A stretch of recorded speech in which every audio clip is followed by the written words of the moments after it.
Hello, this is Bill, W5YAR. I want to show you my antenna fold-over kit here, and it connects between my tilt-over tower and the beam antenna.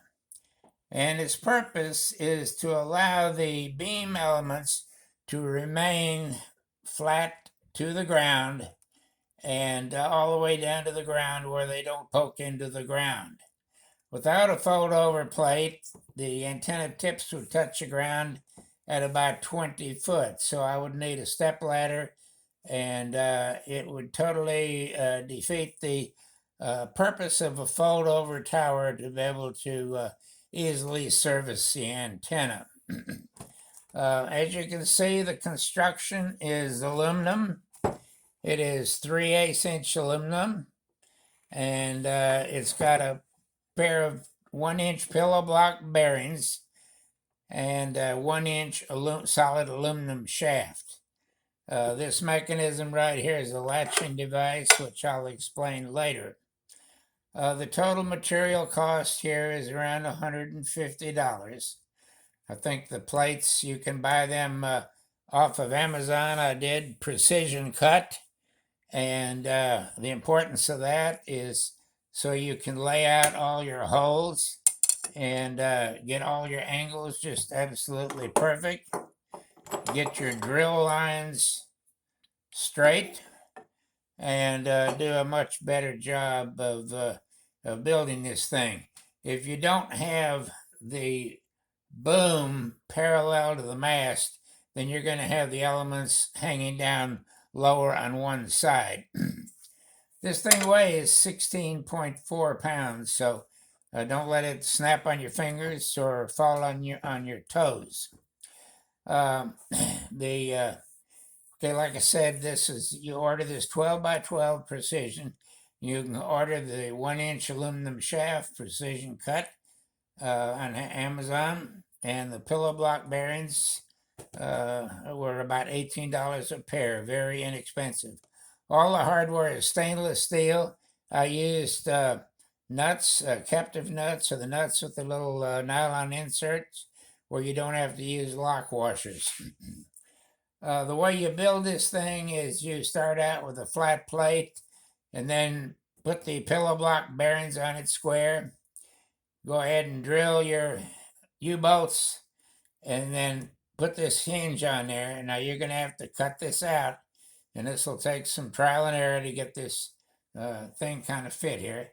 And once you get all that established, then you can go ahead and draw your drill lines for your boom and for your mast. The boom goes on this side right here, and the mast goes on the opposite side of this right here. And that's about all that can be said about the mechanical part of it. Oh yes, one other thing, I had to machine this shaft on each end down a few thousandths so it would fit the bearings. A 1-inch shaft does not fit into a 1-inch bearing, so you got to take down a little bit off of the shaft. Now, this contraption here is a locking device, and what it does is as the antenna goes into the normal operating position, it will automatically lock itself. Okay, the pull string is a manual operated release. So when you get ready to tilt, you turn your motor on, you start your tilt, and then you pull this release, and then it will slowly start tilting and maintain the beam elements horizontal to the ground. And this is made out of pretty much just scrap material. As you can see here, I put some washers in between here to give a little clearance for this booger. And underneath here, I put a sheet of Teflon sheeting here to reduce some of the friction there. This is just a standard spring here, It should be stainless. I have to get one on order from Amazon. And so anyway, that's about it. And oh yes, one other thing, the pull cord, I'm going to use much thinner cord than this. I'm going to use 1/8 inch parachute cord, or this Dacron like this, and it will dangle down through the tower and be tied off to a rung somewhere near the bottom at convenience location. So anyway, that's the way the thing operates.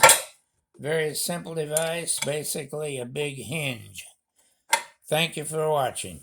W5YAR out.